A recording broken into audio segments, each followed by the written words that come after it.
Ćale, ispričaj nešto smiješno što je Muđa radio kao mali, zanima me. Pa ne znam šta da ti ispričam smiješno šta je radio Muđa kao mali. Sliko svoja jajca. Niste znali to? Da. On uvati, pre sam imao, nisu bili ovi telefoni ko sad, 2000, tamo neke, koje je, bote, život, 2007. 2006. 5. 2005. 6. Imao sam telefon neki mali i tako kad dođem, kad radim, ja pretežno ne budem kući po 2 nedelje, kad dođem kući, on uzme telefon sa stola, ode iza, skine gaći, slika i stavi mi telefon pored. To je to.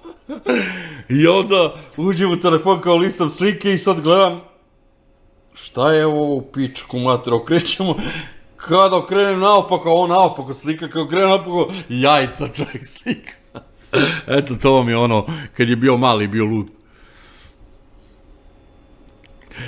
Jednu sam takvu sliku imao u kompjuteru i sad kad sam jedan live radio priče, moje životne priče, kad sam na ovom kanalu radio, šaltam ja, pokazujem šta imam na partici tamo gde su nam stare slike i šaltam slike i prođe ta slika, samo prođe ta slika, jedna od tih slika i YouTube mi udari onaj bam, strajk, šta mi udarili beše, opomena ogromna zato što je prošla slika deteta koje je golo. I onda napravio sam sranje ogromno za malo da mi ugase kanal.